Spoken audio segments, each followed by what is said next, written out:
Hello बच्चों, कैसे हैं आप लोग। आज मैं आपको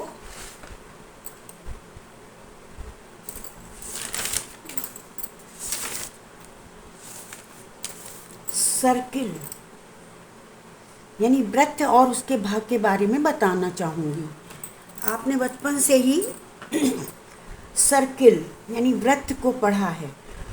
ये वीडियो उन बच्चों के लिए है जो 5th 6th 7th से इंटर तक के हैं। उनके बारे में ये प्रारंभिक जानकारी से आखिरी जानकारी हम देंगे। तो सर्किल में ये चित्र दिखाया गया है और जो केंद्र में होता है उसको ओ बिंदु कहते हैं और ये एरिया जो होता है ये परिधि कहलाती है।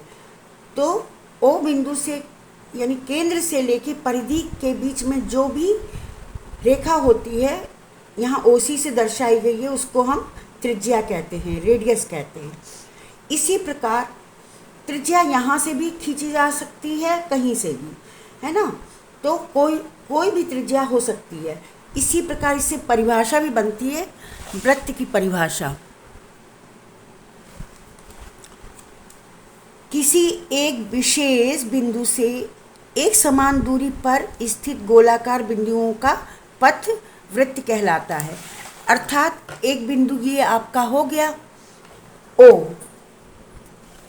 है ना, ये ओ बिंदु है। अब इस ओ बिंदु से ये त्रिज्या जितने भी खींची जाएंगे समान हैं, समान दूरी पर स्थित है।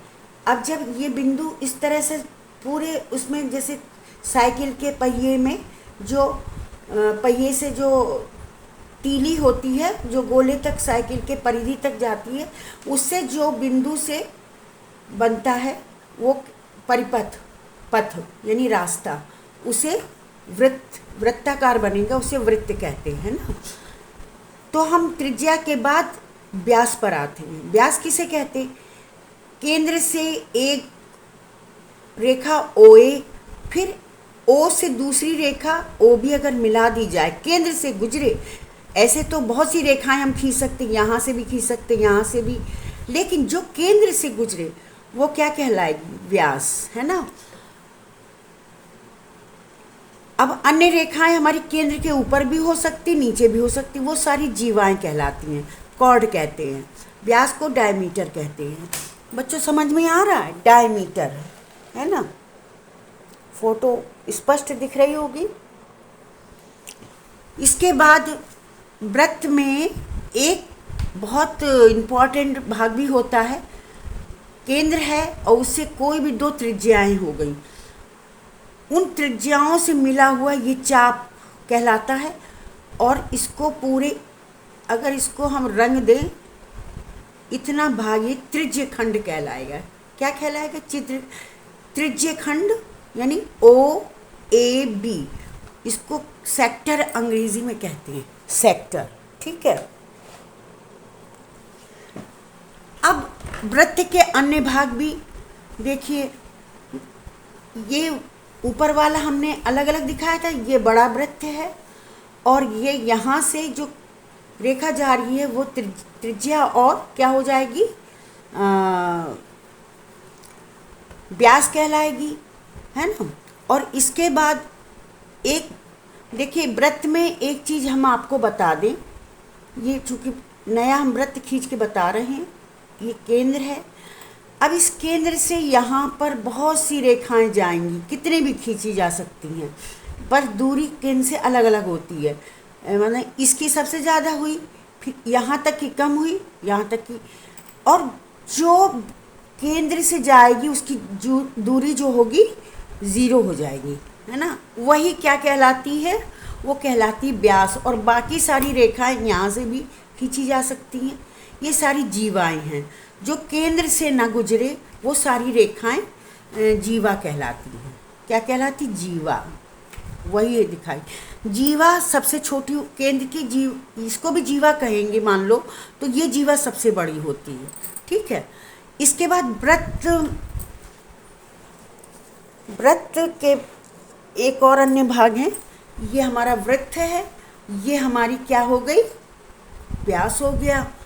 और एक बिंदु यहाँ केंद्र पे लिया ए और इन सबको मिला दिया तो एक त्रिभुज बन जाएगा। इसको फिर दोबारा हम बना के दिखा दें ताकि आपको मतलब यहाँ कम जगह है तो कम में हम बना के दिखा दे रहे।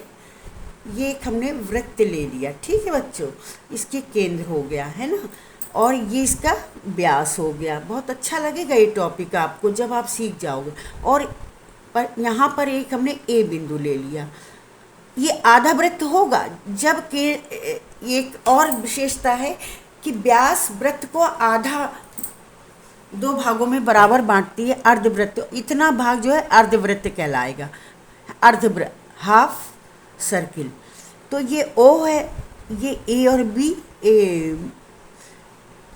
बी और सी है, मान लो बी सी क्या हो गई, वो व्यास।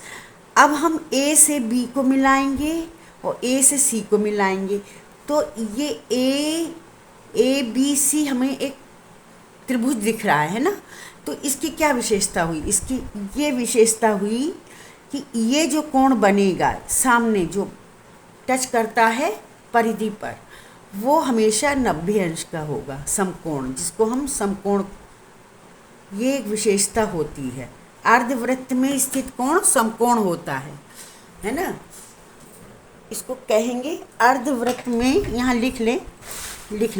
पहली परिभाषा हो गई, दूसरे ये सूत्र हो गए, बताएंगे सूत्र। तीसरा क्या हो गया, यहाँ पास में शायद दिख रहा, हाँ,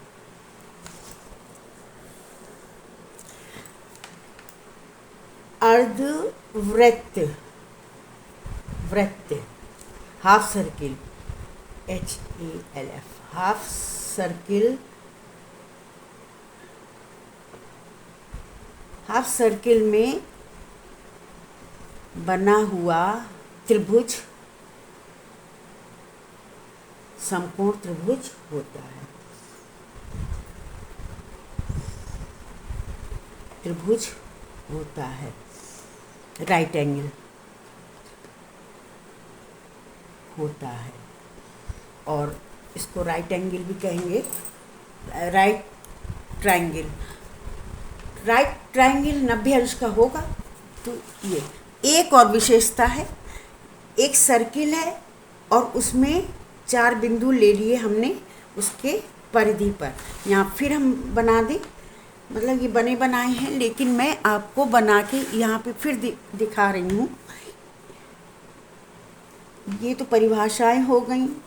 अब यहाँ पे इसी चित्र को आगे हम दिखा रहे हैं ना। एक वृत्त ले लिया है ना, वृत्त ले लिया और वृत्त के वही भाग, एक केंद्र होता है और बाकी चीज़ें हम चूँकि दिखा चुके, लेकिन हम नई चीज़ दिखा रहे हैं।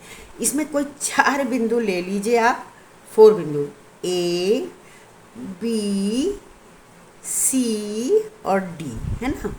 तो इनको मिला लीजिए, आप स्केल से मिलाइएगा।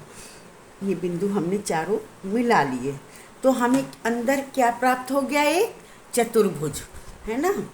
एक चतुर्भुज प्राप्त हो गया, ABCD। वैसे ABCD ऐसे नाम लिखने थे, चलो ये तो इसकी एक विशेषता होती है कि आमने सामने के कोण, ये आमने सामने ये होगा, ये इसको चक्रीय चतुर्भुज कहते हैं। क्या कहते हैं, चक्रीय चतुर्भुज।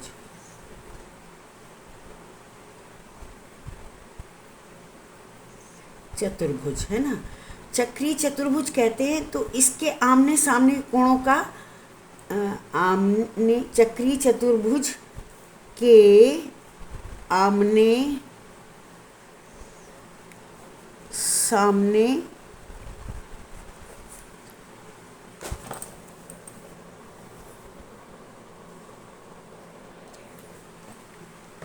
के कोण का मान 2 समकोण कोण होता है। एक समकोण 90 अंश का, 2 समकोण होता है, यानी 180 अंश होता है। अर्थात अगर ये कोण 80 अंश का है तो ये अपने आप कितने का हो जाएगा, 100 का। और मान लो ये 60 अंश का है तो ये वाला कितने का होगा। अब ये तो चतुर्भुज के कोणों का क्या होता है कि इनका मान 360 अंश आना चाहिए, हैं। तो अगर ये होगा तो ये कितने का होगा, तीनों को जोड़ लीजिए, ये हो जाएगा 180 और 60 140, तो ये 40 अंश का होगा। नहीं 140 अंश का होगा।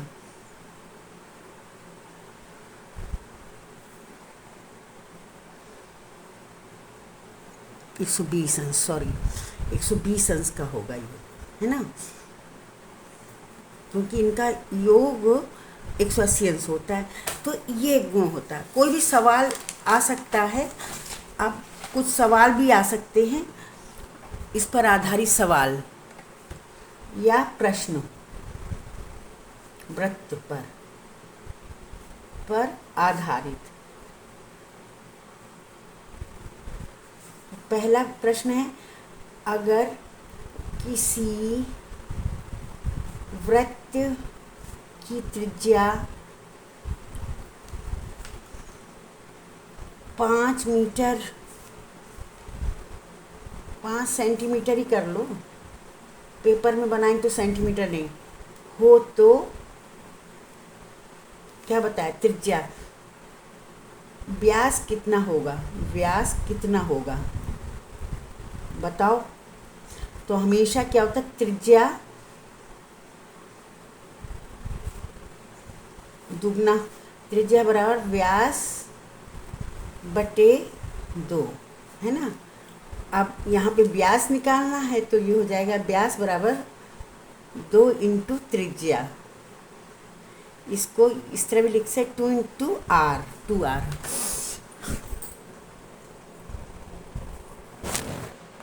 है। तो इसका क्या हो गया व्यास, बताइए। व्यास इक्वल टू हो जाएगा आंसर 2 इंटू त्रिज्या 5 सेंटीमीटर, 10 सेंटीमीटर। अब इसी प्रकार दूसरा सवाल है,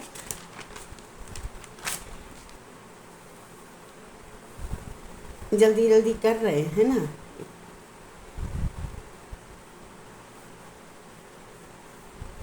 ठीक है, ये तो 90 अंश का हुआ और ये हुआ 30 अंश का। तो ये कोण बताओ, यानी ABCO सामने बने चित्र में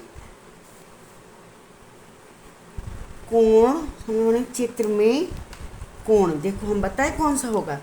ये तो ये ABC कोण 30 अंश का, ACB कोण हो गया 90 अंश का, तो CAB कोण CAB का मान बताओ।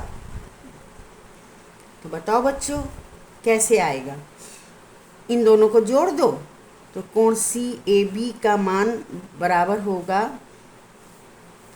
30 + 90, यानी कितना हो गया, इन दोनों को जोड़ा 120।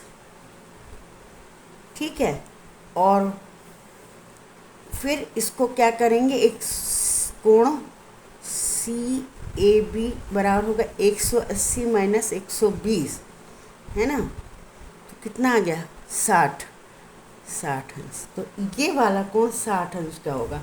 सबको जोड़ लो तो 180, 2 समकोण 180 अंश इसका ट्रायंगल का।